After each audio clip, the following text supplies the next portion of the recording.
Voy a grabar la clase para que no se me olvide.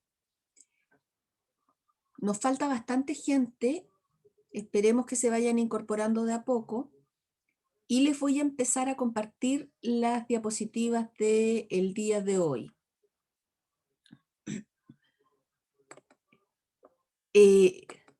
Les quiero pedir que si tienen dudas, por favor, consúltenlas, vayamos viéndolas no se queden con las dudas de esta materia, porque estamos ya nosotros ingresando en tierra derecha en zoología. Acuérdense que mencionamos tiempo atrás que partimos con algunos repasos, algunas nociones generales, pero después nos fuimos introduciendo en lo que correspondía a los protozoos, como estos primeros organismos que tenían ciertas características parecidas, similares a animales, pero que también tienen características de vegetales y por lo tanto son un reino diferente. Luego ingresamos de plano al reino animal, que se caracteriza, y cuando a alguien le preguntan cómo yo sé, cómo yo identifico un animal y cómo lo diferencio de un vegetal, siempre emergen algunas características anatómicas, por ejemplo, desde el tipo de célula, la ausencia de una pared celular, ¿cierto? En nuestro caso, células de tipo eucarionte, organismos que por característica los animales son todos heterótrofos, eso quiere decir que el animal requiere alimentarse a partir de otro ser vivo, ¿cierto? No somos capaces de producir nuestro propio alimento, pero también nos impide decir algunas cosas que quizás cuando éramos más chicos estábamos acostumbrados y decir estamos constituidos los animales por muchas células. Claro, están constituidos por muchas células, pero no siempre organizadas como tejido. Recordar eso, porque fíjense que los primeros grupos que revisamos, como las esponjas que están aquí arribita, los poríferos están constituidos por muchas células, pero células que están agregadas en forma laxa y donde no hay tejidos como tal. Incluso ahí tenemos ciertas características que vienen desde que son organismos que pueden reproducirse de forma sexual y asexual, que son asimétricos generalmente, aunque en algunos de los tipos de esponjas podemos observar una cierta tendencia hacia la bilateralidad. Si seguimos avanzando en nuestra complejidad animal, nos encontramos con los organismos que son de tipo diblásticos.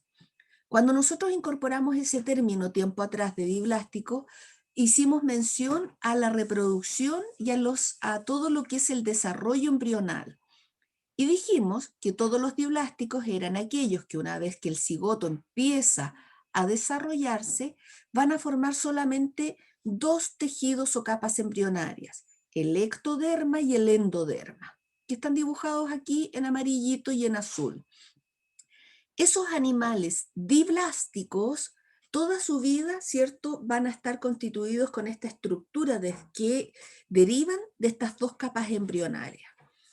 Aquí encontrábamos a dos tipos que entraron en el certamen que ustedes acaban de desarrollar, que son los nidarios, que es el Phylum Nidaria, y el Phylum Ctenophora. Phylum Nidaria y Ctenophora son las medusas y los pólipos en el caso de los nidarios. Características de ellos constituidos por dos capas de tejido, ¿cierto? Fundamentales, entre medio de ambas capas una mesoglea o gelatina, una sustancia viscosa que permite que se organice el cuerpo, ¿cierto? Con algunas células insertas y en este caso particular con un avance por sobre las esponjas. Encontramos un digestivo muy rudimentario donde todo lo que entra, en el caso del nidario, entra por la boca y sale por el mismo orificio. Así que es un digestivo con un ingreso y una salida única. Si nosotros pensamos en que esto avanza en términos evolutivos, nos encontramos con que en los ctenóforos el digestivo se diferencia y ya es un tubito. Hay una boca y hay un ano.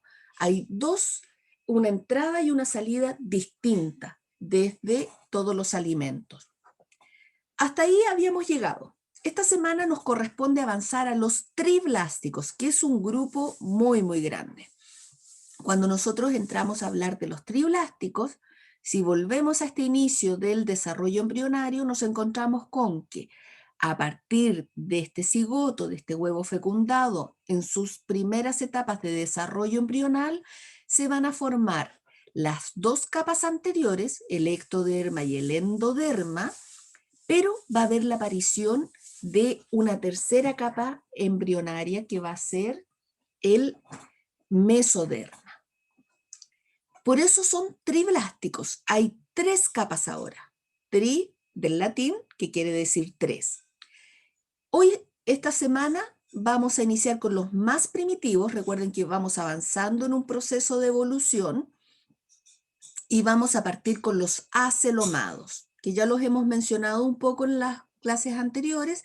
Su característica es la ausencia de una cavidad interna, la ausencia de un celoma, y además que presentan tubos digestivos ciegos, es decir, que no tienen una salida o ano. Tienen una boca, pero les falta la otra salida de este tubo digestivo. Esa es nuestra meta y llegar hasta aquí hoy, hasta los pseudocelomados.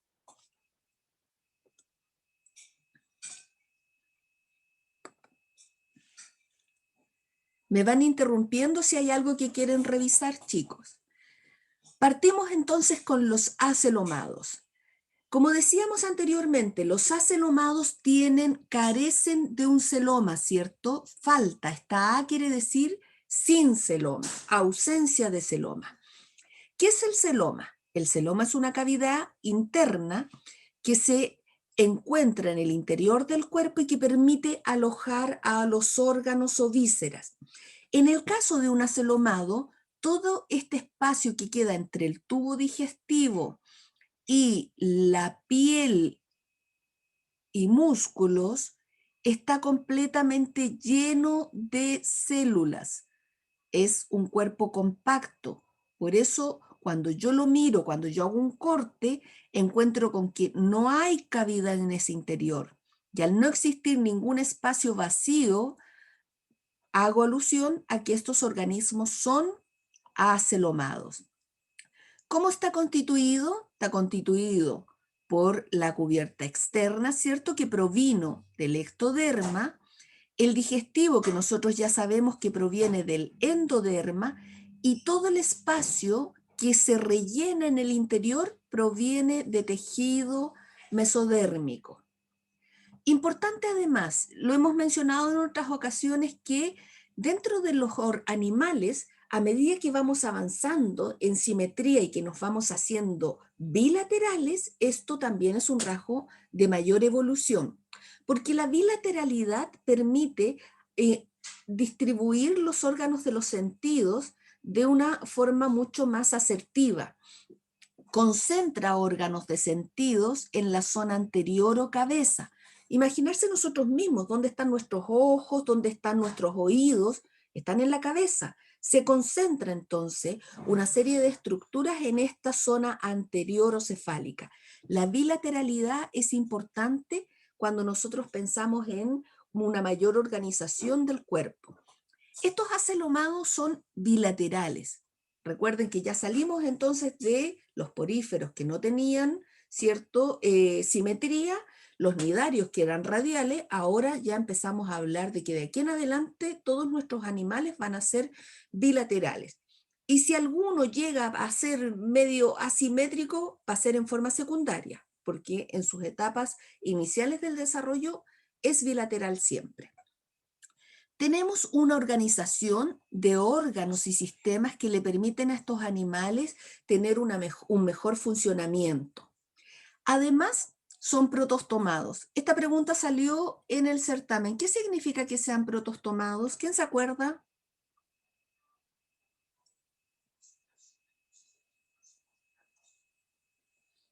Significa que su boca se forma primero a partir del blastoporo.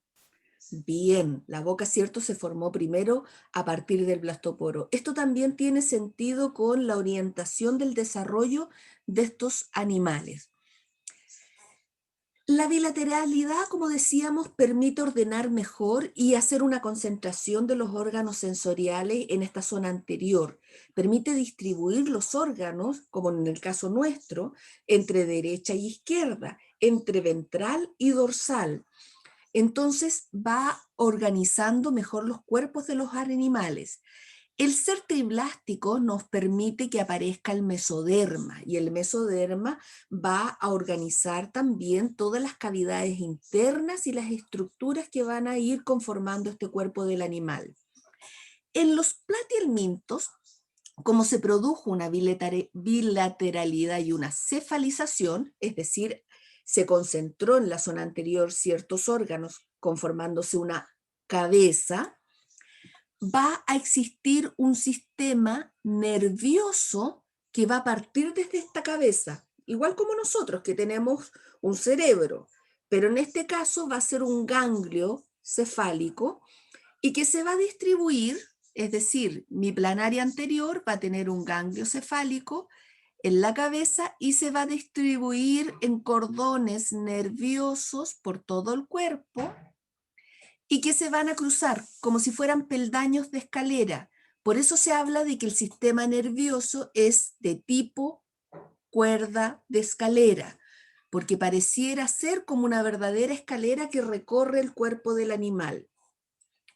Aparecen músculos bajo la piel que le permiten contraerse y moverse, estirarse, pues adquirir movimiento para desplazarse. Sin embargo, estos siguen siendo animales bastante sencillos, que no tienen, dijimos, ni un ano, ni tienen estructuras muy especializadas para la excreción. Solamente hay unas células que cumplen esa función, que son las células flamígeras, que le van a permitir, son como unos protorriñones, riñones primitivos a partir de una célula que le permite eliminar desechos. ¿Qué más tenemos entre ellos? Aparecen sistemas circulatorios y un tubo digestivo, es decir, también un digestivo que va a empezar en un inicio boca o faringe y que introduce el alimento y lo distribuye al interior del cuerpo. Hay otra serie de órganos que vamos a ir revisando a medida que vayamos avanzando con los distintos grupos en cada uno de los filum. ¿Cuál es la sistemática de los platihelmintos? Primero, filum platihelminta. Su nombre quiere decir gusanos planos. Plati viene de la idea de planos, aplastados, y el mintos significa en latín gusano. Entonces, con este nombre yo inmediatamente hago alusión a que aquí estoy hablando de una serie de animales que tienen forma de gusano, ¿cierto? Y que son todos de cuerpo plano, aplanado. Este filum está conformado por 4 clases: Turbelaria, que son las planarias, y es la única clase de animales de vida libre en este filum. Y esto es importante que se los graben. Solo los turbelarios son de vida libre. La siguiente clase, tremátoda, donde se encuentran las fasciolas hepáticas y las fasciolas hepáticas, duelas también les llaman, que son parásitos de vertebrados y de algunos invertebrados en sus etapas intermedias. La clase monogenea, que también son parásitos, fundamentalmente se encuentran en las agallas de los peces, y la clase céstodas, donde nosotros encontramos a las tenias o lombrices solitarias, que también son parásitos de vertebrados y en algunos casos con etapas intermedias enquistadas en el ambiente. Entonces, si ustedes se fijan, dentro de este filum platihelminta, solamente Turbelaria es de vida libre. Todas las otras 3 clases son parásitos. El siguiente filum que vamos a mirar hoy día va a ser Nemertinos, que lo vamos a mencionar aquí solamente. Nemertinos contiene 2 clases, Enopla y Anopla, y son de vida libre. Y los natostomulidos, que son un filum de vida libre y marino. Avancemos. Platihelmintos. Los platihelmintos, como mencionamos anteriormente, son gusanos planos que están aplanados dorsoventralmente. Esto es como en los dibujos animados cuando le pasa, ¿cierto?, una aplanadora por encima a algún personaje y queda aplastado, como si fuera una hoja, una lámina.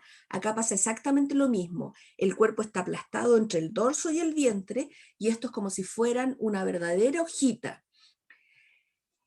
Esa es una característica que es única y distintiva de los platihelmintos. La epidermis tiene una estructura sincitial en los turberarios. ¿Esto qué me está diciendo? Que la piel va a tener una estructura que incluso va a tener pequeños cilios en toda la cubierta ventral, porque los turbelarios, que son las planarias, se mueven dentro de pequeñas películas de agua y tienen entonces este movimiento a través de estos pequeños cilios que están en esa cubierta ventral. En el caso de ellos, no vamos a tener un sistema circulatorio ni respiratorio, porque dijimos que habían 3 clases que son parásitos, y estos parásitos viven dentro de otro animal. Un parásito, ¿para qué va a tener, para qué va a querer un sistema circulatorio y respiratorio cuando todo lo que es su alimento lo adquiere por su cuerpo, por las distintas partes? Fíjense que una lombriz solitaria, una tenia, que vive en el intestino de una vaca, un cerdo, un perro e incluso un humano, está rodeada de alimentos. Así que lo único que tiene que hacer es absorberlo y los desechos eliminarlos al propio intestino. Por ende no necesita ese circulatorio ni ese respiratorio. Y en el platihelminto, que es esta planaria, en el turbelario, es tan plano y tan chiquitito, está rodeado de agua, siempre de líquido, que le pasa exactamente lo mismo, absorbe y elimina. Hay un sistema muscular, porque tienen que moverse, que constituye una funda o vaina que le permite ir generando estas contracciones para el movimiento. Hay un sistema digestivo incompleto en los turbelarios sin ano y también en los tremátodos. Tienen órganos sensoriales sencillos, como algunas manchas oculares para detectar los estímulos luminosos, sistemas de excreciones a través de células flamígeras, que como les dije anteriormente es como un protorriñón, un riñón primitivo, y se pueden reproducir con fecundación interna, desarrollo directo, con ciclos bastante complejos en las formas parasíticas, que pueden incorporar incluso a más de un hospedador, es decir, en algunas etapas de la vida pueden estar en un tipo de animal y en otras en otro tipo de animal. También se pueden reproducir por partenogénesis y por autofecundación en aquellos que son hermafroditas. Y esto también es importante porque como son parásitos, aquí lo que les interesa a ellos es producir gran cantidad de individuos para poder seguir generando nuevos ciclos de parasitismo. Esta es una planaria, un tremátodo. Espero que se vea el video. Vamos a cargarlo.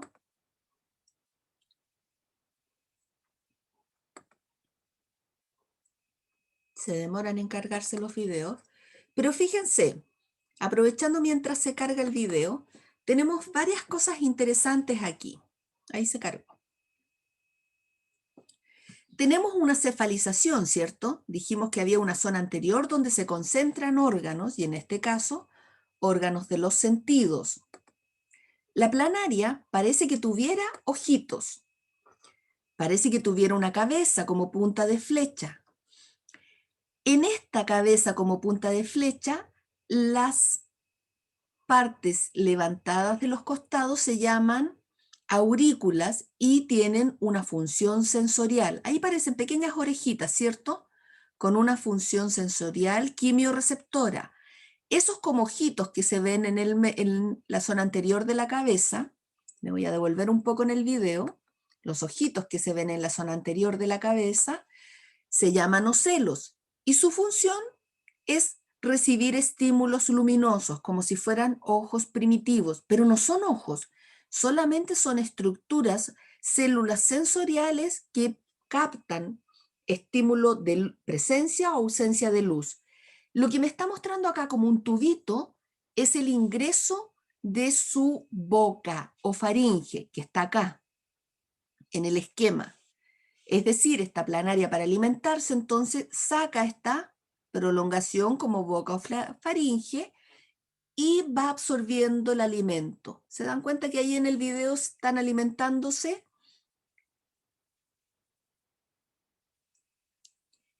¿Qué más tengo de mi planaria?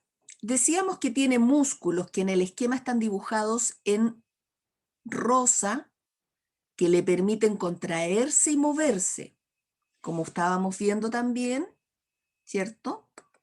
Aquí están. Todos estos músculos que están aquí dibujados en el esquema en rosa son los que le permiten a esta planaria estirar el cuerpo, contraerlo, comprimirlo. El digestivo, que lo acabamos de ver con su boca, sus órganos sensoriales, y en mi esquema también me está mostrando en blanco el resto del digestivo, cómo se distribuye por el interior del cuerpo. Dentro de los turbelarios hay 127.000 especies, son de vida libre, los únicos platihelmintos de vida libre pueden haber desde microscópicos hasta de algunos metros de longitud. No todos son tan pequeñitos. Hay turbelarios marinos y turbelarios de agua dulce.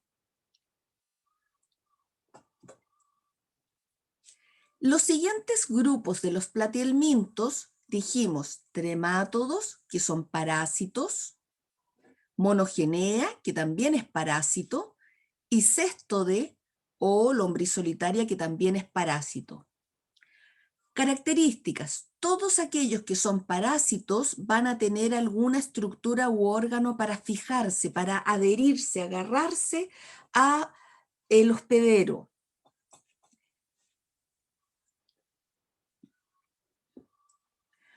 En el caso de mi turbelario, mi platihelminto, que era de vida libre, tenemos un digestivo que sale por esta boca y faringe, ¿cierto? Que se distribuye por todo el cuerpo. Todo esto que está aquí de color crema es el digestivo. Y lo que se ve abajo en azulito es el sistema nervioso como escalera, con este ganglio cerebral, y su distribución en 2 cordones y los peldaños por todo el cuerpo. Para la excreción dijimos que tenían unas células especializadas que se llamaban células flamígeras, que también se distribuyen por el cuerpo y que le permiten ir botando y desechando todos los desechos del metabolismo de estos pequeños organismos. Tienen para reproducirse testículos y ovarios. Todos los turbelarios son hermafroditas. Eso quiere decir que poseen los 2 sistemas reproductores, masculino y femeninos, y tienen además una gran cantidad de oviductos que le permiten ir generando la cubierta de sus huevos y liberar huevos al medio ambiente para la reproducción. ¿Cómo se reproducen? Con reproducción cruzada o con autofecundación. Los ocelos reciben estímulos solamente luminosos, es decir, permiten captar si hay ausencia o presencia de luz. Y a estos organismos les facilita porque viven siempre en zonas relativamente oscuras. Aquí me está mostrando la reproducción cruzada, ¿cierto? Una fecundación, como ya dijimos que eran hermafroditas, uno de ellos fecunda al otro con su pene, hacia el oviducto y hacia el aparato copulatorio del organismo contrario. También se pueden reproducir de forma asexual y tradicionalmente en los laboratorios antiguamente de biología se hacía este experimento, el que muestra el video del lado derecho. Es decir, se cortaba una planaria, se dieron cuenta ahí que la cortaron a la mitad con un bisturí, y como los organismos, mientras más primitivos, mayor es su capacidad de regeneración, estos trozos de planaria son capaces de formar la estructura faltante, es decir, de esta planaria, fíjense que quedó la mitad, empieza a reconstituir lo faltante, lo va regenerando, y de 2 trozos de planaria puedo obtener 2 planarias nuevas a través de una reproducción de tipo asexual por fragmentación. Este es un mecanismo bastante eficiente para ellos para poder aumentar y duplicar la cantidad de individuos. Y el video que se está viendo me está mostrando que al tercer día de la amputación, fíjense, está constituyendo esta colita, lo que le faltaba. Vamos avanzando, nuestra planaria 3 días y medio después de la amputación. Me voy a adelantar algunas partes a los 5 días de la amputación, ¿cierto? Ya tenemos. Y si ustedes se dan cuenta, a través del video, reconstituye toda la zona que le faltaba. Esto es importante también porque nos permite reconocer un mecanismo que todavía está muy vigente de reproducción asexual por regeneración dentro de las planarias. La clase Turbellarios es bastante diversa. En el caso de Chile tenemos planarias de agua dulce, planarias marinas y también planarias que se distribuyen en los bosques entre la vegetación en descomposición, que llegan a ser las más grandes del ambiente nativo chileno y que, como muestra esta imagen, son en general de color negro con los ribetes, un ribeteado amarillo y anaranjado. Las que están abajo son marinas, policlados, donde se diferencian de las de arriba, y el nombre policlados quiere decir que el digestivo está muy ramificado, mientras que en las triclados el digestivo se ramifica solamente en 3 clados.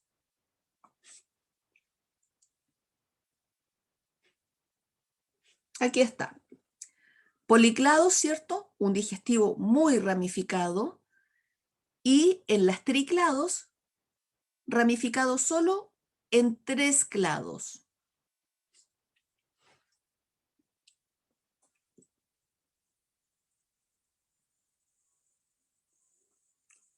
Con eso habremos terminado las planarias, que es la primera clase de platihelmintos, turbellarios. ¿Alguna duda, chicos? ¿Comentario?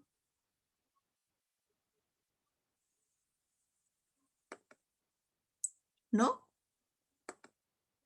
Tengo una duda sobre eso de un organelo que mencionaron, del proboscideo. ¿Se refería a la faringe que salía de la boca o era otra cosa? Perdón, repítemelo de nuevo el nombre. Proboscideo, con estiletes y sin estiletes. Ah, no. Eso del estiletes y sin estiletes es de los nemertinos. Los nemertinos, que todavía no llegó a los nemertinos es un siguiente filum nemertina. Y filum Perdón. nemertina tiene 2 clases, tiene enopla y anopla.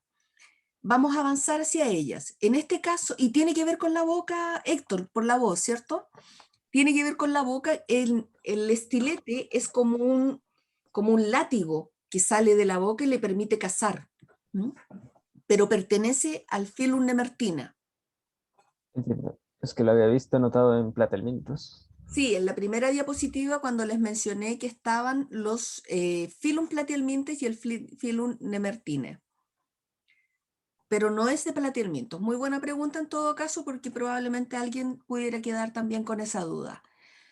El estilete pertenece a nemertinos.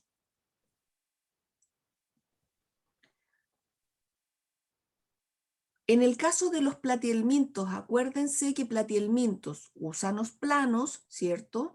Con un digestivo no completo, con solamente una clase que es turbelaria de vida libre y todos los demás son parásitos, con estructuras que ya avanzan con la cefalización y en el caso de turbelarios que acabamos de terminar, una faringe que le permite alimentarse pero sin un ano, no hay un digestivo completo, no hay una entrada y una salida.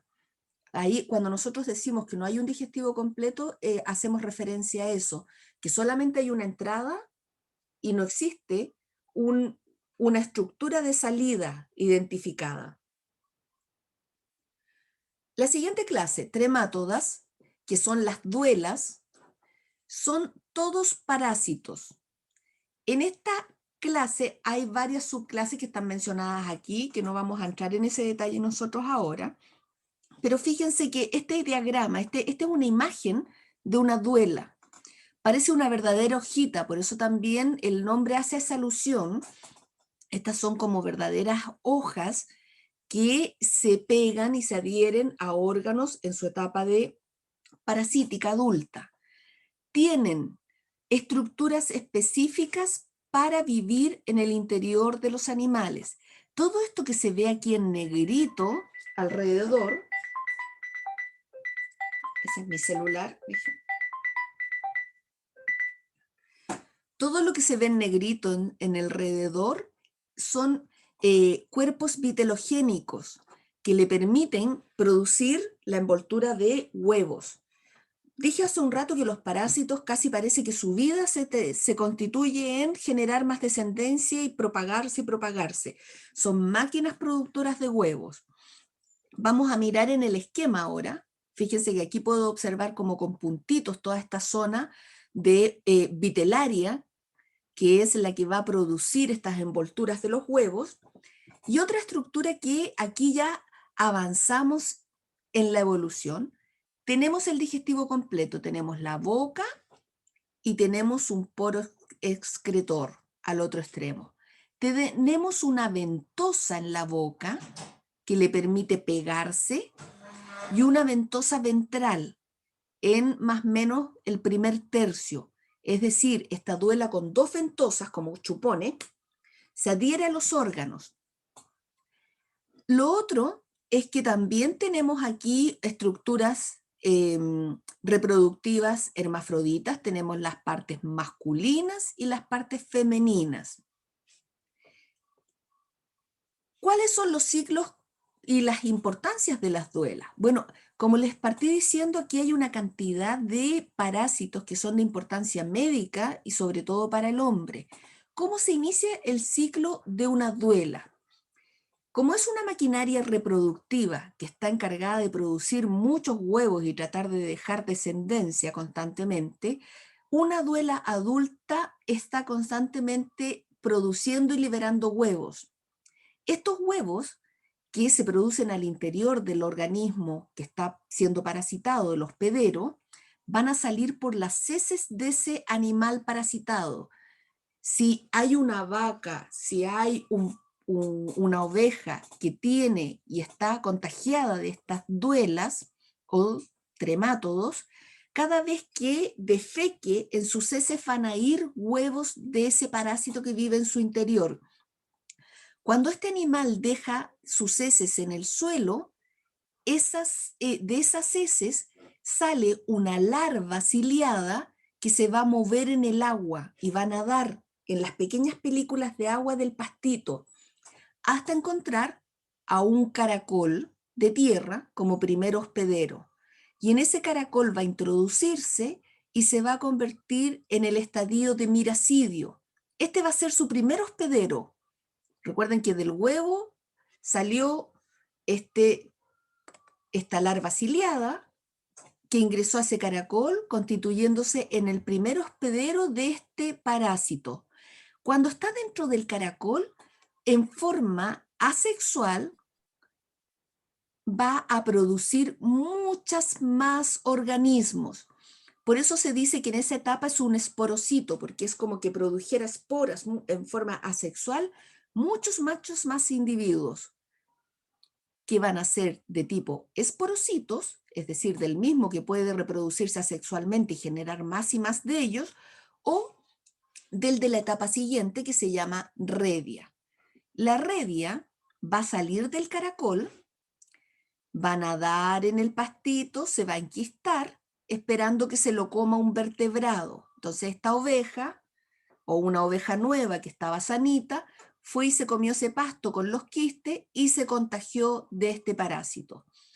Y el interior de esa oveja se va a ir al tracto digestivo o al respiratorio o al sistema urinario o al reproductor, o se va a quedar circulando en el sistema circulatorio. Este es el ciclo tradicional de una duela, que lo vamos a ver también acá en un video para que les quede súper claro el ciclo de una duela. Y aquí está mi duela de nuevo, o tremátodo o fasciola hepática. Vamos a ver si el video se ve bien.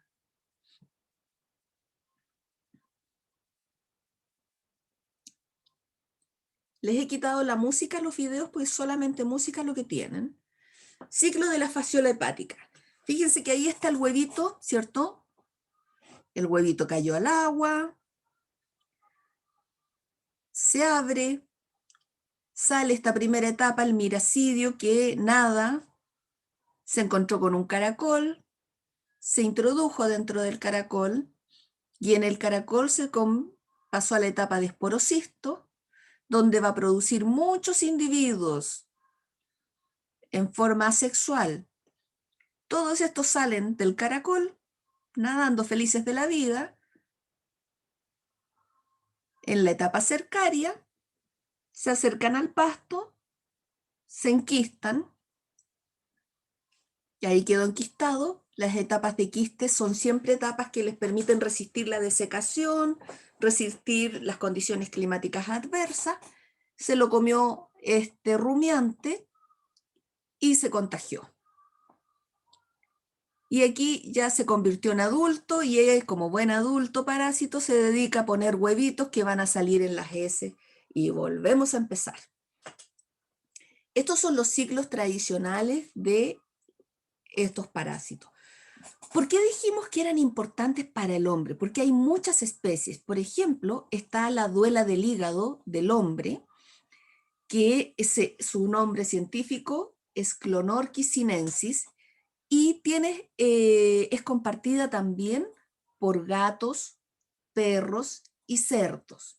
Entonces aquí es donde yo siempre hago mi campaña del terror y les cuento a los estudiantes que mi perrito y mi gatito, que pueden tener este parásito, como ellos acostumbran a saludarse olfateándose el trasero, o se lamen el trasero, y después me dan un besito bien languetoso, me pueden contagiar esos huevitos de este parásito. Así que hay que tener mucho cuidado y mantener a los animales controlados. Como dijimos, este parásito, ¿cierto?, tiene estas etapas: etapa intermedia, que pasa por un caracol, por un organismo invertebrado, puede enquistarse. En este caso, este hombre lo consumió y lo adquirió a través de comer pescado en ceviche, pescado crudo. Se comió la carne del pescado que tenía quistes de metacercaria y se contagió. Y la duela adulta se dedica a vivir en los conductos biliares del hígado de este hombre. Primera de nuestros individuos. La duela de pulmón, Fasciola westermanni. Esta se llama de pulmón porque precisamente se va hacia los pulmones. Y el estado adulto, ¿cierto?, se ancla a los pulmones de su hospedero. Este parásito puede estar en carnívoros terrestres, y generalmente se contagian las personas cuando comen cangrejos de agua dulce que estén contaminados con esta duela, y que no estén bien cocidos. Ahí abajito decía, el hombre se infecta comiendo cangrejos mal cocidos o bebiendo agua que contenga, ¿cierto?, los huevos de estos por cangrejos muertos que hayan liberado las larvas. Fasciola hepática. Fíjense que aquí hay un corte de un hígado. Ahí están las fasciolas. Todas estas manchitas como blancas son las fasciolas. Ahí están, metidas en el hígado, comiéndose el hígado de este pobre animal contagiado con fasciola hepática. Está presente en la oveja, en el ganado, en el hombre. Generalmente cuando las personas están contagiadas con algún tipo de parásito, el primer síntoma es la pérdida de peso. Eso es importante.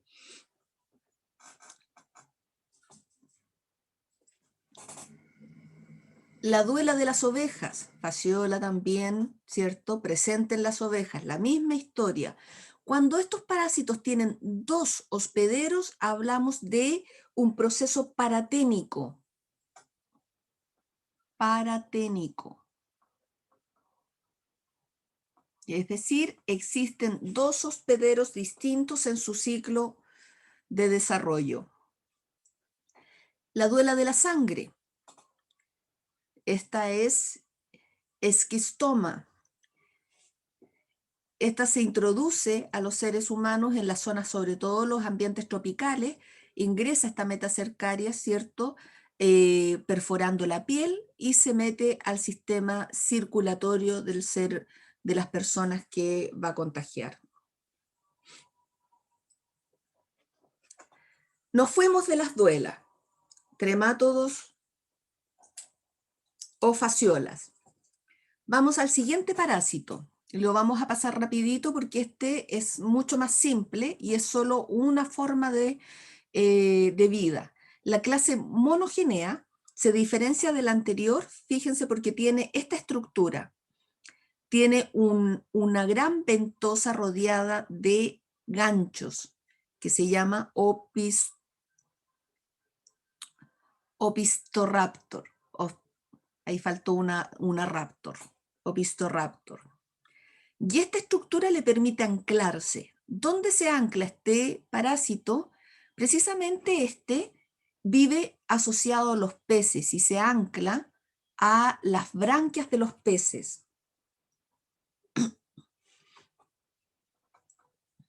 Aquí hay una imagen y aquí en las branquias, esta es la galla o branquia de un pez, ustedes se van a fijar que está anclado este parásito ahí.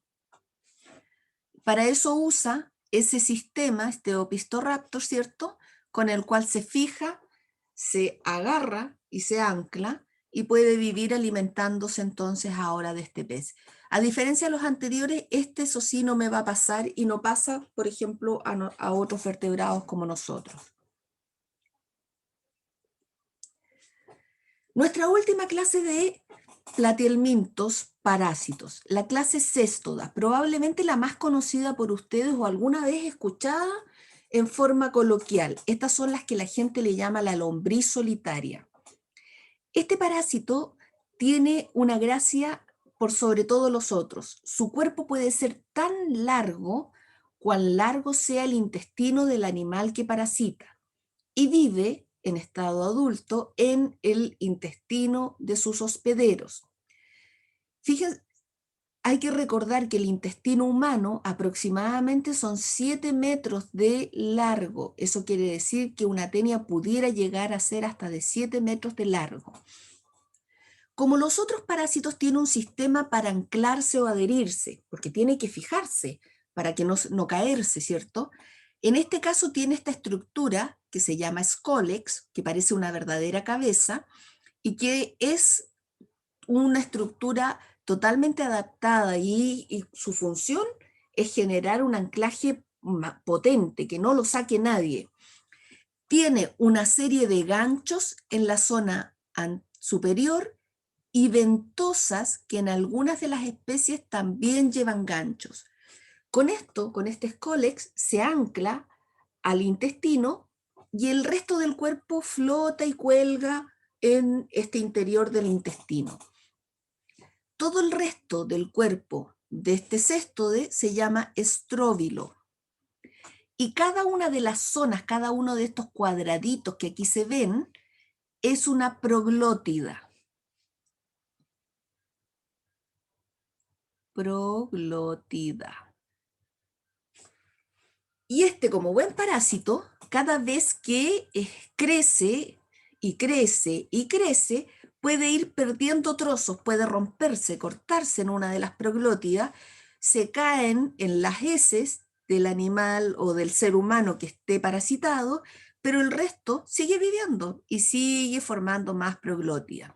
Entonces, muchas veces cuando las personas están parasitadas, sueltan trozos de proglótidas en las heces que caen, y ahí se pueden dar cuenta de que están con esta céstode, pero en el interior todavía está todo el animal feliz de la vida viviendo.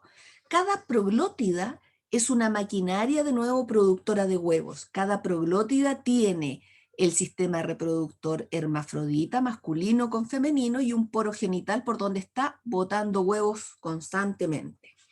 Dijimos que no necesitaba digestivo ni circulatorio. Si vive inmersa en el intestino, recibe el alimento por toda su superficie, así que no es necesario otra cosa. Un diagrama de la proglótida me muestra su sistema reproductor, que es prácticamente lo principal, ¿cierto? Botando huevos constantemente. Y me voy a devolver un poquito anterior, decía proglótida grávida. Cuando se refiere a grávida es que a medida que van avanzando, estas se van llenando de huevos. Cuando hablo de que está grávida es que está llenita de huevos y lo único que va a hacer es botar y botar huevos. Las primeras son las más nuevas, las más jóvenes, por ende están inmaduras aún. Aquí tenemos un trozo de tenia teñido real. Ustedes se van a fijar el escólex, ¿cierto? Las proglótidas más nuevas, inmaduras, las que están ya madurando, y las grávidas, las que ya están llenas de huevos y listas para soltarlos al exterior. Dentro de estos céstodes tenemos una gran cantidad de especies que atacan a los animales de granja y al hombre. Hay dos grandes grupos. Y tienen diferencias en cuanto a el largo de estas tenias, ¿cierto? O lombrices solitarias. Tenemos un grupo que no van a tener proglótides, va a ser el escólex y un gran cuerpo, y otras como la que estábamos viendo recién, el escólex y una cadena larga de proglótidas.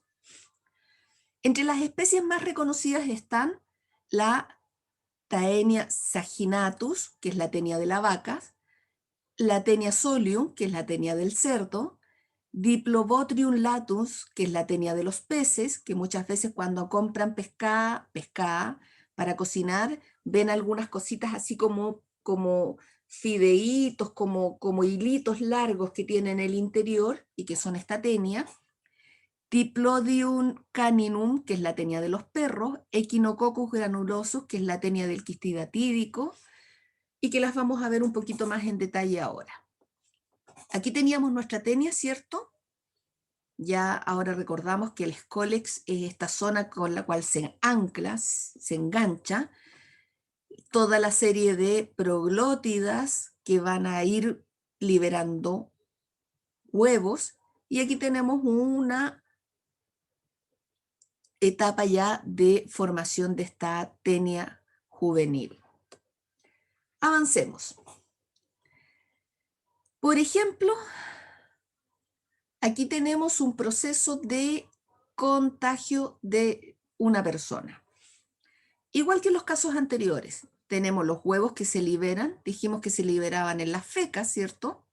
De este huevo va a salir una larva que va a perforar la pared intestinal, se va a ir a distintos órganos o los vasos sanguíneos, se va a enquistar en el músculo, formando algunos quistes, Y aquí viene un problema grave. Si yo me como carne también con quistes, me voy a contagiar y llego hasta el próximo hospedero. El dibujo que está mostrando aquí al lado es un cerebro, y ahí lo dice, cerebro de una persona que murió por cisticircosis cerebral, producto de un contagio con Taenia solium.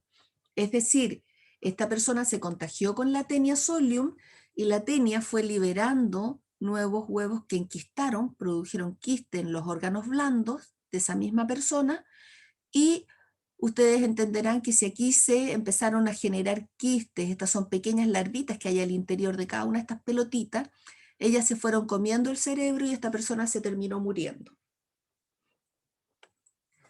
Taenia solium, la tenia del cerdo, causa cisticircosis como la que vimos anteriormente, puede causar ceguera y variados síntomas neurológicos, inclusive la muerte. Claro, si me están comiendo el cerebro, obviamente que voy a tener síntomas neurológicos. Diplobotrum latum, la tenia de los peces, se puede contagiar al hombre adulto, al perro y los gatos, y en los estados inmaduros está en crustáceos y en peces. Causa fundamentalmente anemia. Echinococcus granulosus es la tenia del quiste hidatílico, está en adultos de perros y otros cánidos. Puede haber más de 40 especies en los mamíferos, puede llegar al hombre, a las ovejas y distintos tipos de rumiantes, y causa quistes hidatíticos que pueden llegar a crecer hasta por 20 años, es decir, una persona puede estar contagiada y no darse cuenta hasta que es tan grande el daño dentro del órgano que la persona termina falleciendo. Se han detectado incluso quistes del tamaño de una pelota de baloncesto.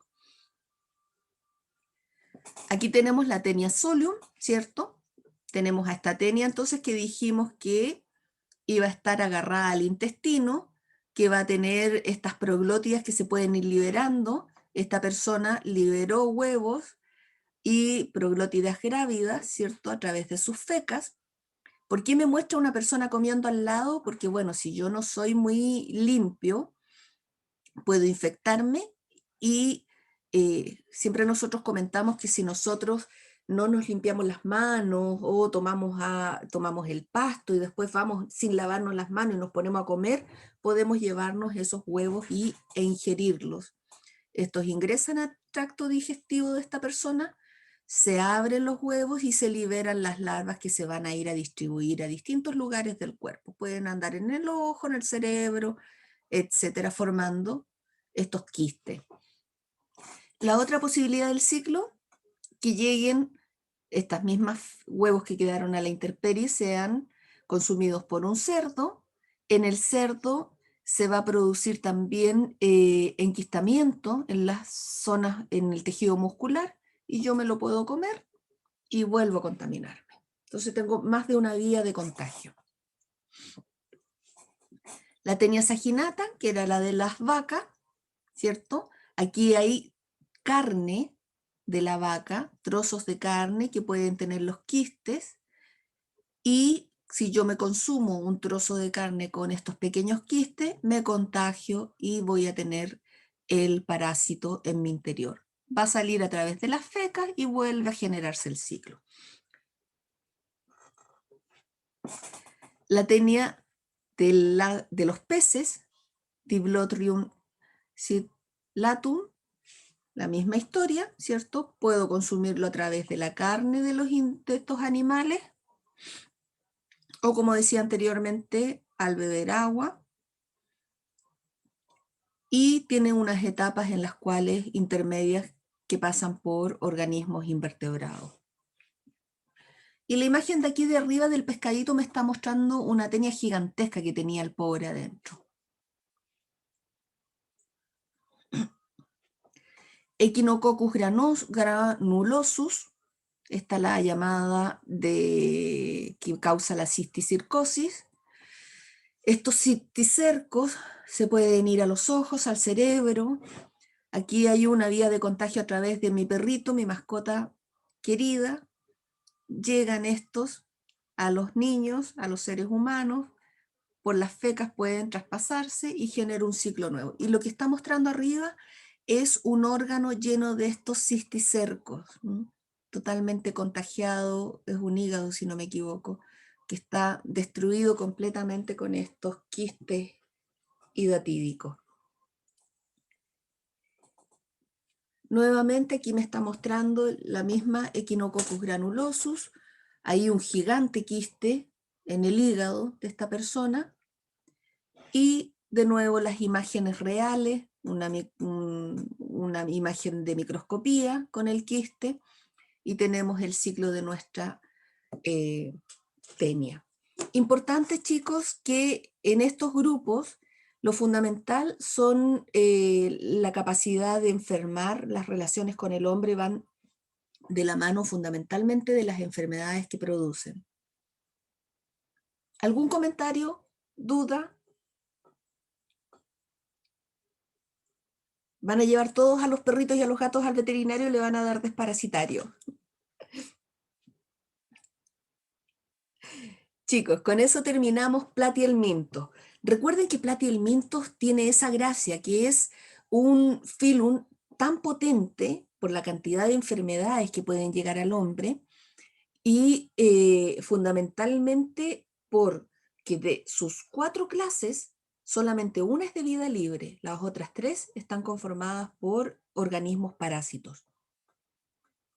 Nos vamos a los pseudocelomados. Los pseudocelomados, como dice su nombre, tienen un celoma falso, una cavidad donde se alojan los órganos que no proviene del mesoderma, que también era pregunta de certamen. Esta cavidad proviene del blastocele. Eso quiere decir que cuando yo vuelvo a mis etapas de desarrollo embrionario y tenía mi blástula, ¿cierto?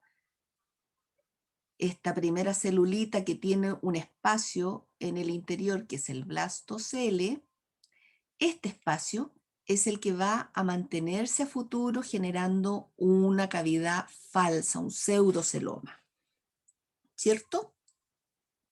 Eso lo diferencia de los organismos más evolucionados. Acá me está mostrando en diagrama el pseudoceloma, a diferencia de un celomado verdadero. Importante que los celomados verdaderos, como el celoma proviene por un ensanchamiento, una cavidad que se forma al interior del mesoderma, el celomado verdadero tiene una serie de estructuras de membranas que rodean el celoma. Tiene este mesenterio. Y estas membranas que rodean el celoma son las que permiten agarrar y fijar los órganos, protegerlos. Le dan también, yo siempre comento, yo creo que todos han visto un pollo faenado antes de que lo cocine la mamá. Y el pollo, cuando uno lo ve faenado, se da cuenta que al interior, en esa cavidad que queda después que le sacaron todas las vísceras, tiene como una membranita transparente, que es bien delgadita. Esos son los mesenterios y los revestimientos peritonales, que son esta membranita que lo recubre y hace que esa cavidad sea muy, muy aislada y protegida. Ahí se alojan todos los órganos y esto permite ordenar a este organismo anatómicamente. En el pseudocelomado, esta cavidad, como venía del blastocele, no tiene ninguna de esas membranas. Es un espacio que quedó producto precisamente a que se mantuvo ese espacio de blastocele, y por ende nosotros aquí decimos que es un celoma falso, no es verdadero. Avancemos. Hay una cantidad increíble de pseudocelomados que nosotros no vamos a mencionarlos a todos para efecto de este curso, porque realmente todos los que están puestos acá son filum de pseudocelomados. ¿Cuántos son? 9 filum de pseudocelomados. Todos cumplen con estas características que mencionamos anteriormente. Características generales: simetría bilateral, triblásticos, tegumento sincicial, que puede tener una cutícula, una cubierta que lo protege, lo hace más resistente exterior. La cutícula es la que tenemos en las uñas nosotros. Tienen un tubo digestivo completo. Tienen boca y ano entonces, por separado. Tenemos este ano, ¿cierto? o cloaca, y tenemos estructuras para los desechos metabólicos, como estos protonefridios. ¿Qué quiere decir dioicos? Hasta hace rato eran todos hermafroditos. ¿Quién sabe qué quiere decir dioico?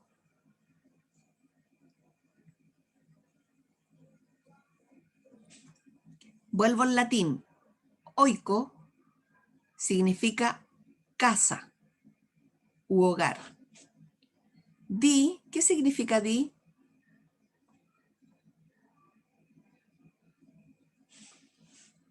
¿Quién se atreve? ¿Quién se atreve a decir qué significa di?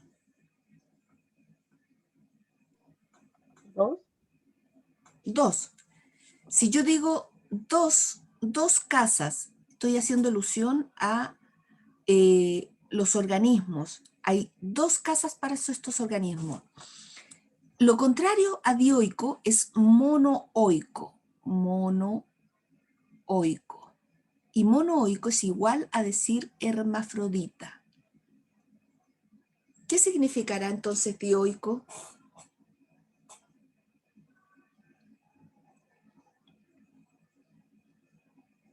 Fíjense, hermafrodita, una casa. Una casa. ¿Qué querrá decir? Nosotros como seres humanos somos dioicos.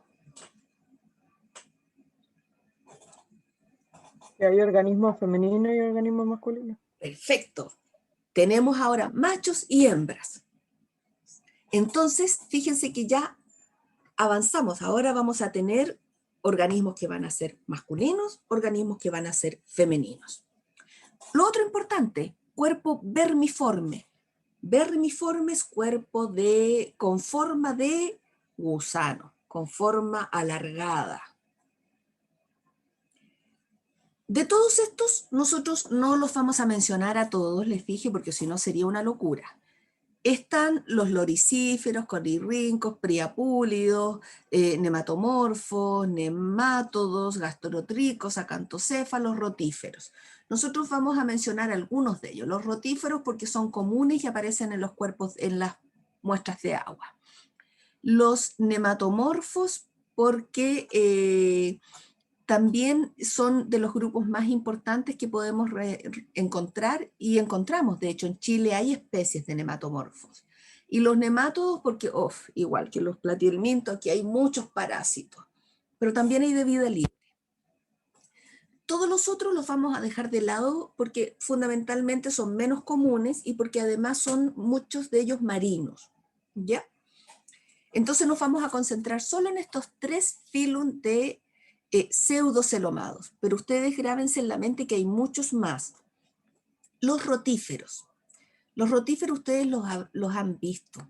Yo creo que más de una vez los han visto y no se acuerdan que los han visto cuando en el colegio, en las mismas biologías generales, muchas veces les dicen, miremos una muestra de agua. Y cuando estamos mirando la muestra de agua de charca, aparece algún animalito extraño que no me cuadra. Mire, este es un video de un curso incluso de liceo.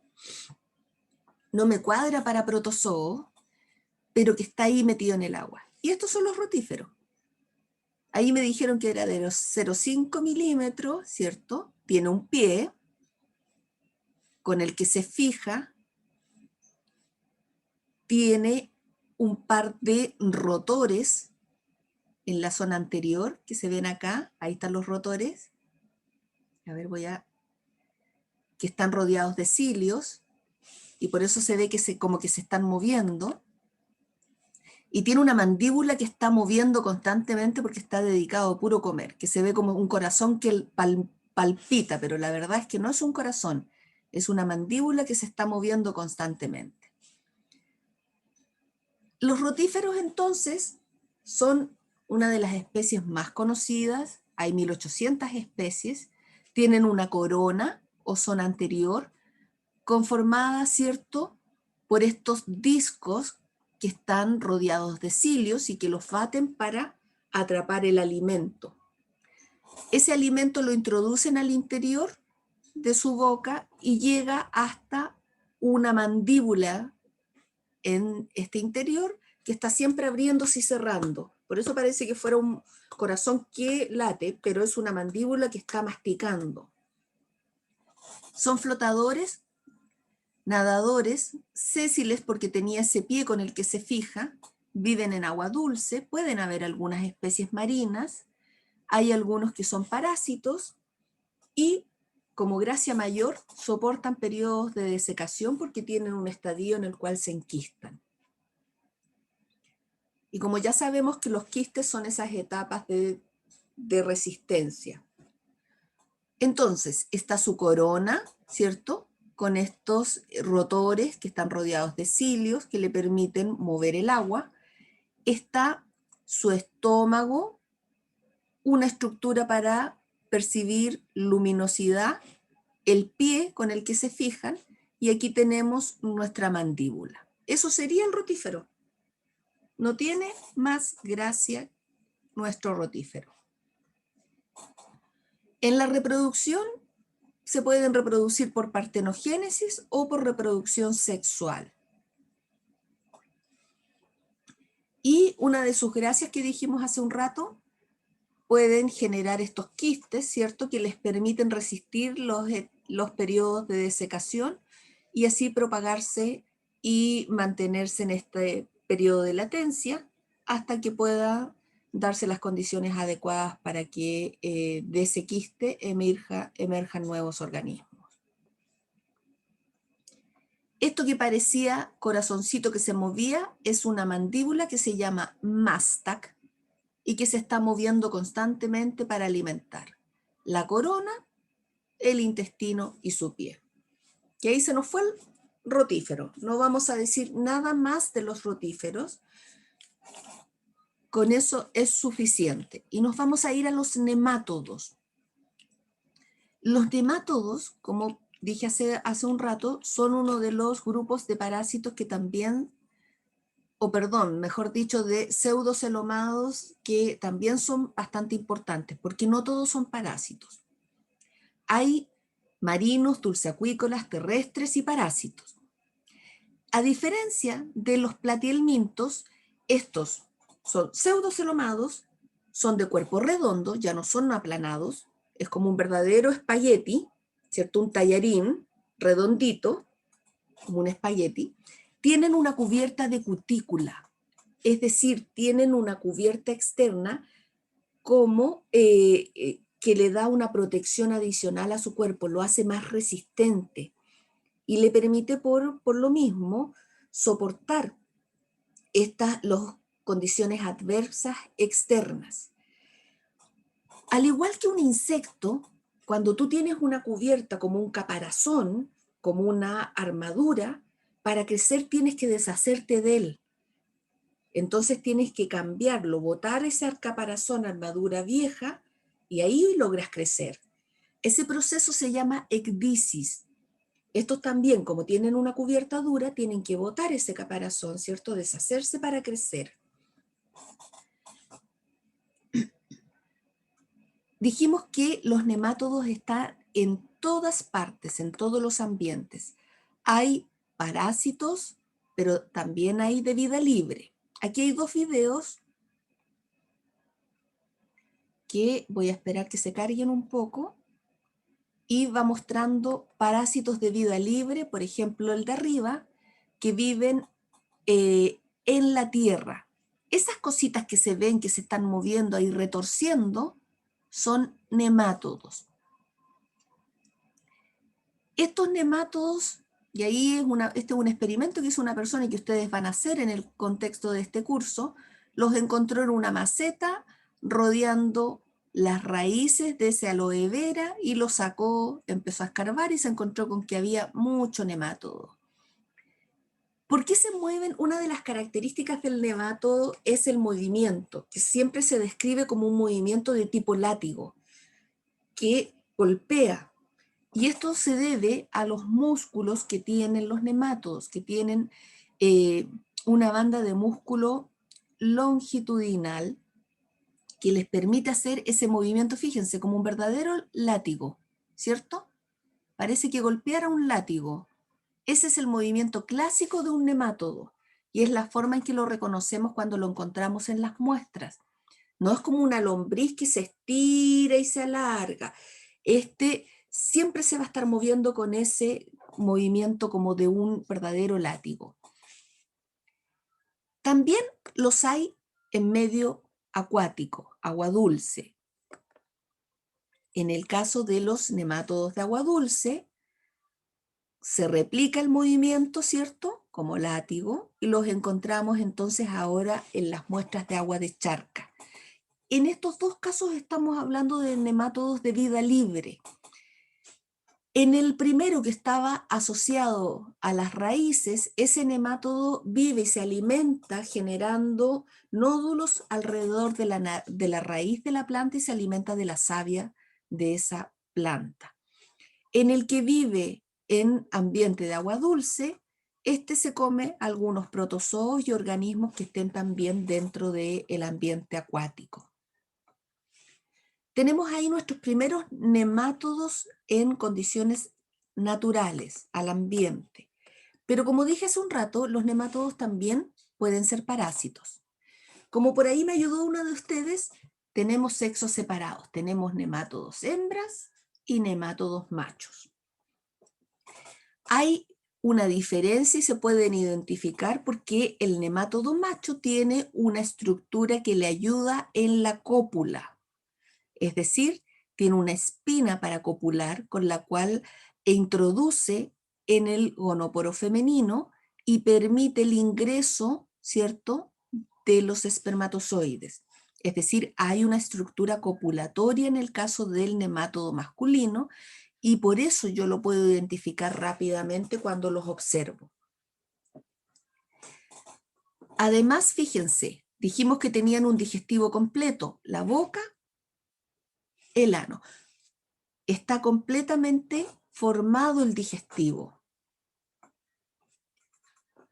Tenemos todo su digestivo, estructuras reproductoras en sexos separados, una epidermis, ¿cierto?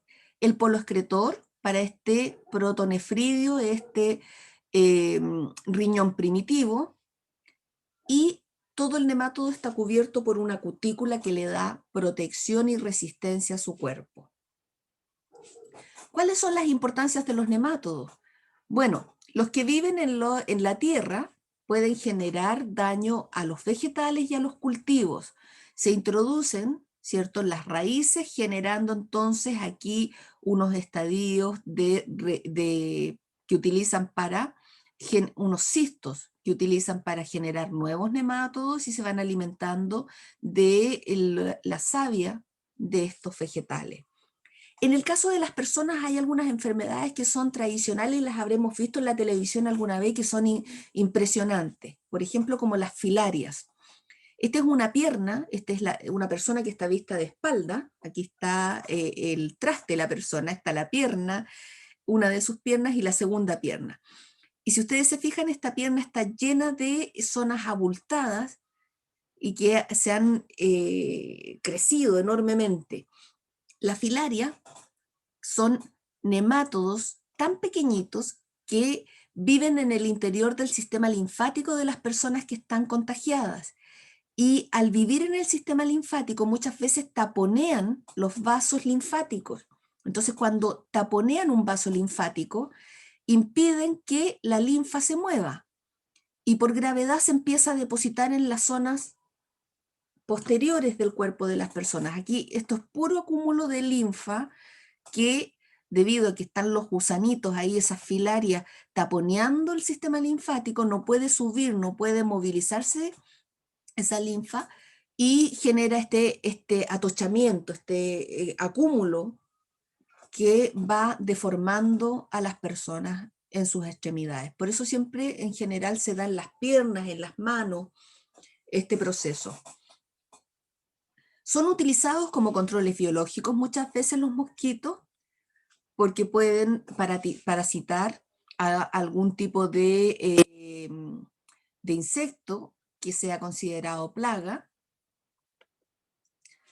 Y vamos a hacer lo mismo que hicimos con los platihelmintos, vamos a recordar algunos que son importantes para el hombre por las enfermedades que producen. Dentro de esos Enterobius, Ascaris, Trichinella, que ya les debe sonar, que es de la triquina, los gusanos ganchos, llamados filaria. Entonces aquí tenemos Enterobius. Enterobius es uno de estos nemátodos, ¿cierto?, que se introduce al interior del hombre, que fundamentalmente va a crecer dentro del sistema digestivo, y al igual como nos pasaba con los platihelmintos, el contagio se produce por las fecas, alguna sustancia que nosotros, si tocamos ciertas zonas infectadas, no nos lavamos las manos, podemos contagiarnos al consumir estos huevos de este parásito. El Ascaris lumbricoides, el Ascaris es uno de los más conocidos. Yo siempre cuento que cuando le he comprado desparasitario a mi perro y a mi gato, he visto que defecan unas cosas como tallarines, y resulta que son estos Ascaris que tenían. Entonces el desparasitario los mató y los eliminaron. Este parásito es muy común. Hay un 64% de los habitantes en los estudios, inclusive de Estados Unidos, que están infectados. Hay 1.200 millones de personas en el mundo que están infectadas. Las hembras de Ascaris pueden poner más de 200.000 huevos por día, y la infección en general se da cuando se consumen vegetales que contienen, mal lavados, que contienen huevos de estos Ascaris y te llegan los consumes. ¿Cuál es el efecto en el interior del hospedero? Perforan la pared del intestino, se van por las vías sanguíneas al corazón, al pulmón o a cualquier otro órgano, pueden causar grandes infecciones en los bronquios, peritonitis y otras enfermedades adicionales. Aquí hay una imagen de este Ascaris, así se ve, así lo he visto yo desde mis mascotas. Y aquí hay unos cortes y algunas microscopías del Ascaris lumbricoides. Una disección al Ascaris solamente para mostrar que el útero está engrandecido, porque esto es una máquina de poner huevos. Y en el ciclo, como dijimos, podemos, ¿cierto?, contagiarnos de distintas vías. Cuando ellos se van a los pulmones, como son estos gusanitos tan chiquititos, se dedican, pueden colapsar las capilares alveolares, producir problemas respiratorios, infecciones. Así que bueno, eso es parte de los problemas mayores que se pueden dar con este tipo de parásito. ¿Mm? La triquina también, que es común. La triquina es otro de los nematodos. En sus estados de desarrollo genera una etapa de quistes que se producen dentro del tejido muscular, sobre todo en los cerdos, y la gente le llama estos como arrocitos que se ven incrustados en la carne de cerdo. Esos como pequeños arrocitos, ¿cierto?, son quistes, y que en el interior tienen larvitas de este nemátodo. Por eso también es muy importante en esto hacer el chequeo de que la carne provenga certificada, no comer un cerdo que faenen en el campo sin que haya sido certificado y revisado por un veterinario que no tenga triquina. Y lo otro que se recomienda siempre es achicharrarla, muy, muy cocida, de tal manera de poder matar a los parásitos y no comértelos en estadios todavía viables. Aquí tenemos el nemátodo de la triquina, también una imagen en microscopio, y los quistes que están al interior de este músculo esquelético de un cerdo. El ciclo, de nuevo, ahí está el ciclo, así se ve, ahí están, todos estos son, ahí se nota, nemátodos enrolladitos que están en el músculo, en esos quistes. Consumo carne de cerdo con estos quistes, se contagia a la persona, y ya dijimos que estos nematodos después se van a distintos órganos dentro del cuerpo del individuo y van destruyendo también y van generando nuevos quistes. Las filarias, que son las que mencioné hace un rato, que se van al sistema linfático, son traspasadas por un vector, que en general es un mosquito hematófago, un mosquito como un zancudo que se alimenta de sangre. El mosquito, cuando llega a una persona, ese mosquito lleva las filarias en su digestivo, chupa sangre, al alimentarse de la sangre de esta persona, los mosquitos hacen algo bien especial, vacían su buche con la sangre ya digerida de algún alimento anterior y vuelven a llenarlo. Entonces en ese vaciar dejan las filarias que están ahí alojadas, se toman la sangre nueva, pero a ti ya te dejaron filarias de regalo, y las filarias se van a distribuir en los órganos linfáticos, en los vasos linfáticos, y lo que está mostrando esta imagen es que como son tan finitos y son tantos, taponean los vasos linfáticos y las personas sufren esta deformación de sus extremidades, que es la que tradicionalmente se le llama la elefantiasis, que es muy molesta, muy invalidante para aquellos contagiados.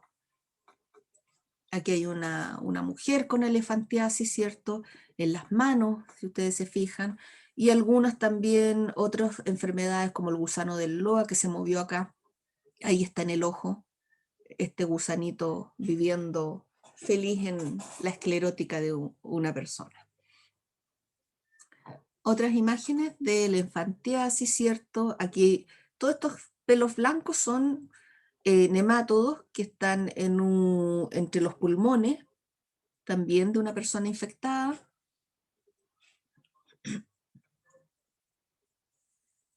Y aquí viene lo que dentro de los nemátodos tenemos dos clases, enoplos y rhabdites,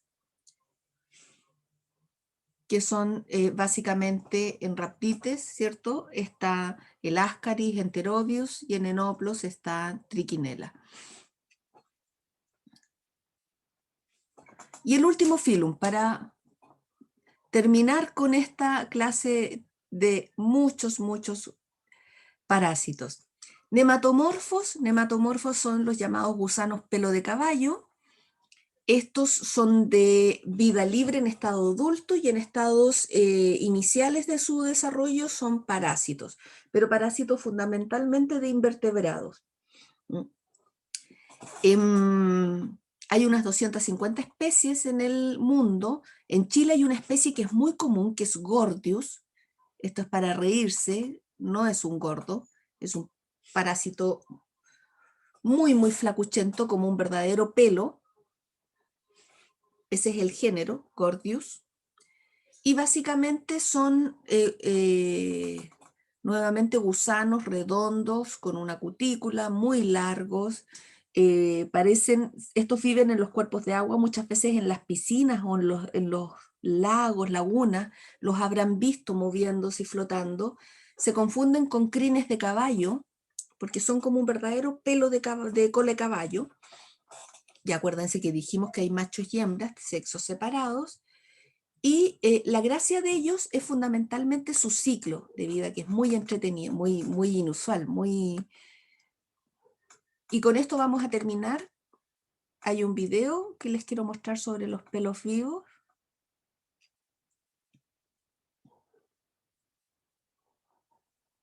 A este le voy a dejar el audio.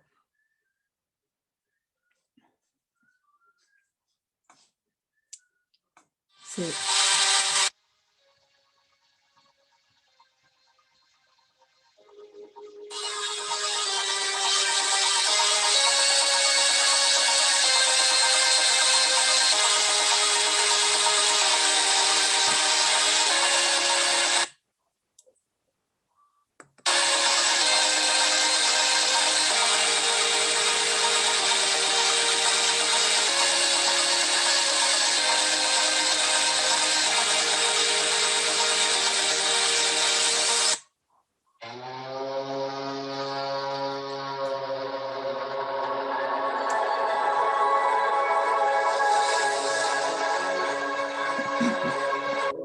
Miren, ahí está el pelo vivo saliendo de un grillo.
Eso sería todo por hoy, chicos y chicas.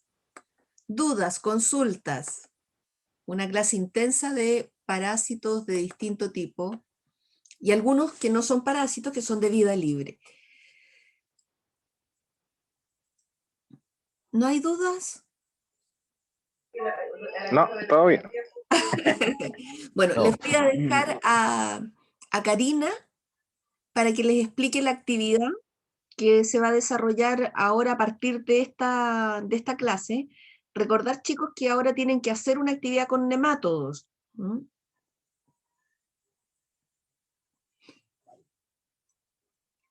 ¿Alguna duda por ahí, no? Ya.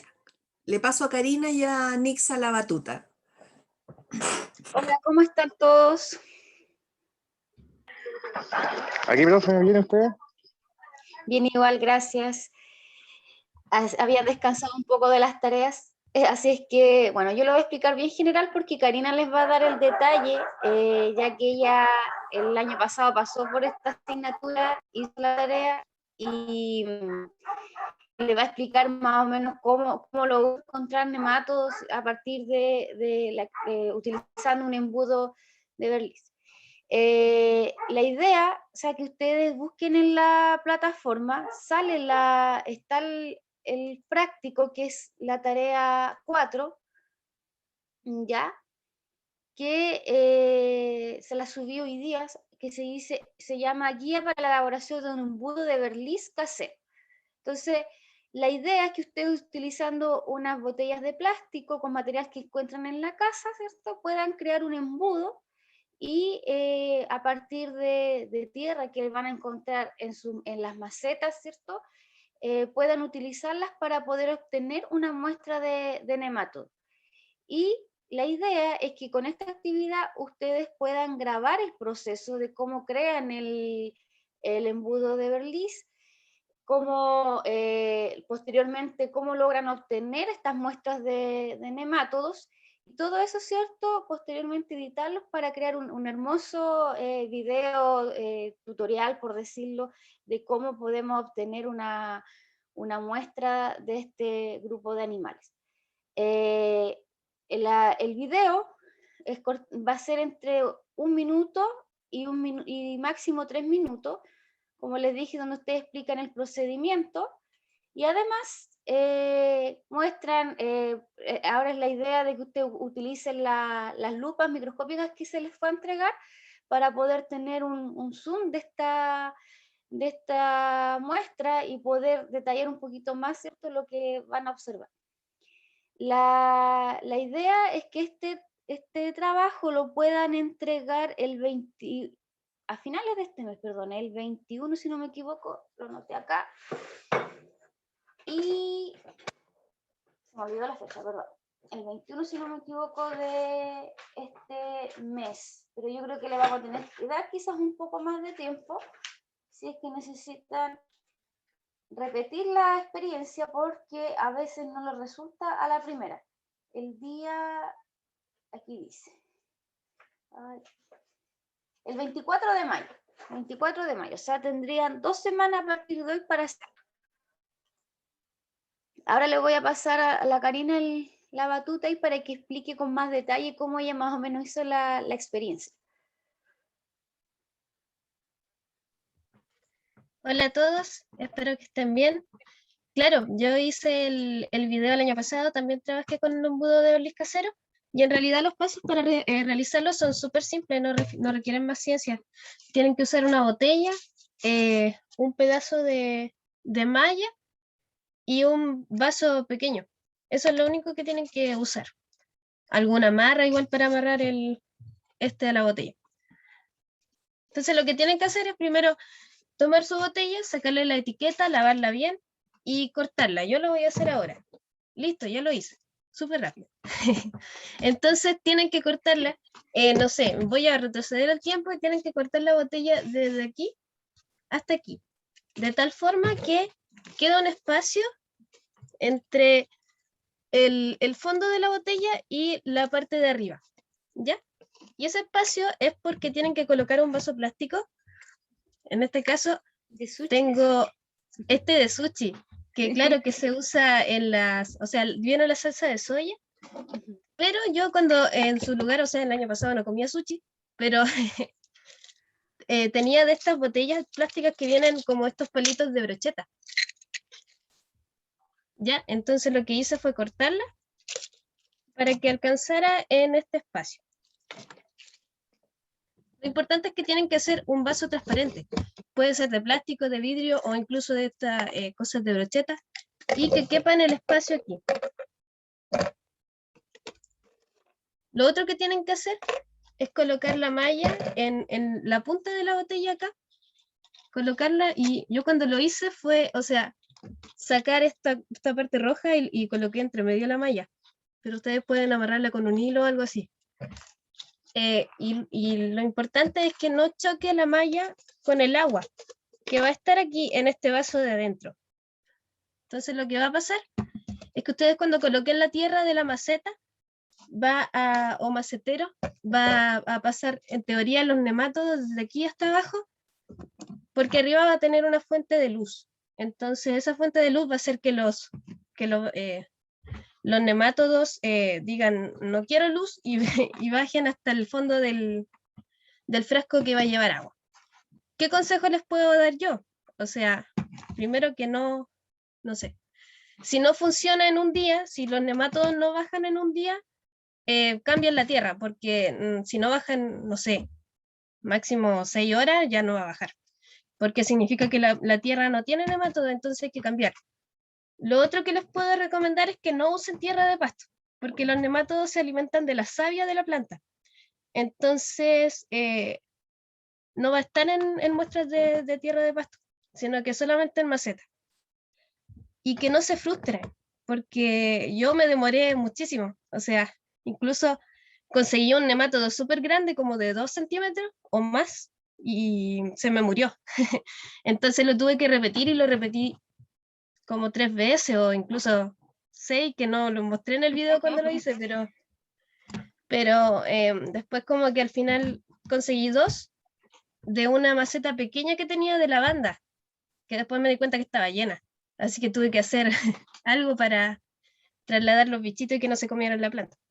Entonces eso es básicamente lo que tienen que hacer el embudo, no es más que eso, y el video ojalá que les quede bonito. Hay muchísimos programas para hacerlo, no creo que los profesores pidan como una edición así espectacular de película o cosas No. así, simplemente que se entienda y nada, porque que sigan la rúbrica, que le coloquen títulos, harta, no sé, harta creatividad, hartos títulos, y ojalá le pongan flechitas nomás o algo así indicando las partes, no sé, del embudo o cosas así, y que salga su voz.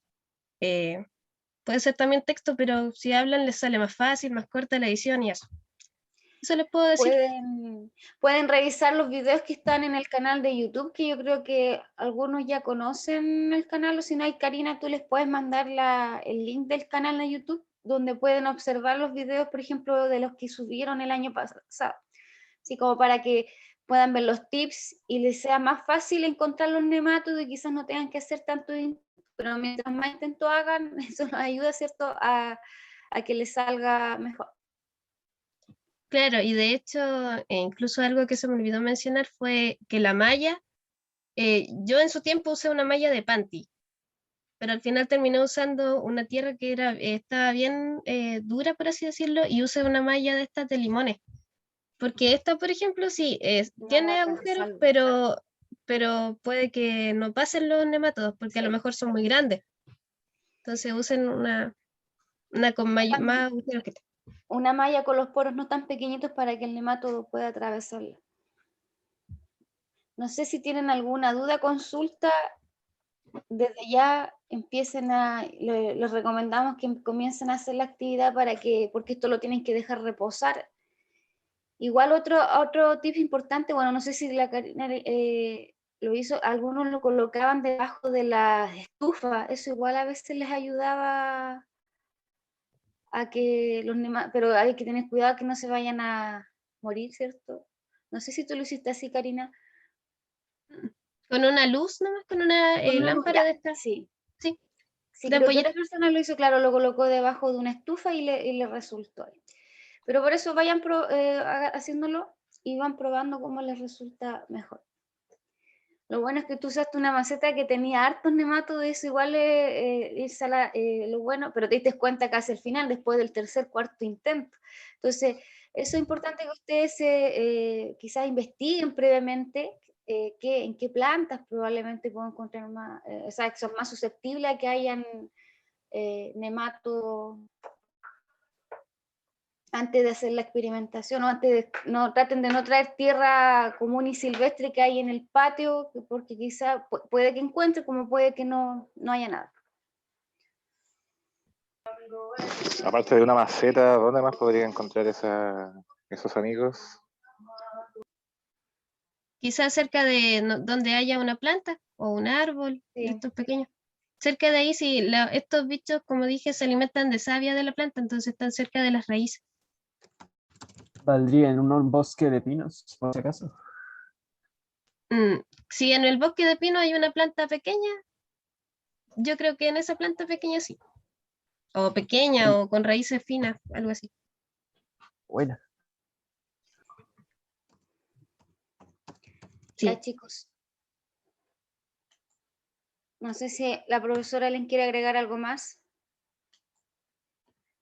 Gracias, Nixa, Karina. No, harto éxito, chicos, y la idea precisamente que lo habíamos conversado con Karina y con Nixa es que no se desmotiven si la primera vez no resulta, si les resulta la primera fantástico, fenomenal, porque todos pueden encontrar un nemátodo. Ahora, yo no sé si en el bosque de pino, me quedé con una duda porque el pino en general, como tiene demasiada, ¿cómo se llama esto?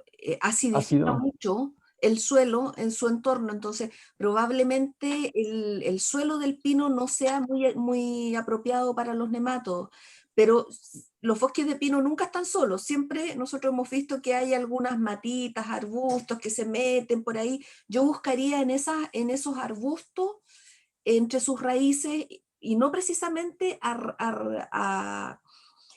en la raíz del pino. A eso me refiero, o sea, tratar de, como dijo la profe Nixa, algunas plantas que estén por ahí, y los maceteros chiquillos no los miren en menos. Los maceteros de las casas, yo diría que el éxito el año pasado fue muy superior en los maceteros de las casas que en los jardines. Y en los jardines, o maceteros de un balcón, de una terraza, una plaza que esté cerca, se escapan un ratito ahí, que obviamente que esté cerca para que no los vaya a infringir la reglamentación y las leyes, estos protocolos de no salir mucho, pero en cualquier lugar que tenga tierra cercana a la raíz de alguna planta, y también es importante que no esté tan compacta la tierra, tiene que estar media blandita. Yo creo que hasta a las plazas, los jardines pueden funcionar, no el pasto como tal, pero todas las plantas que están en los alrededores.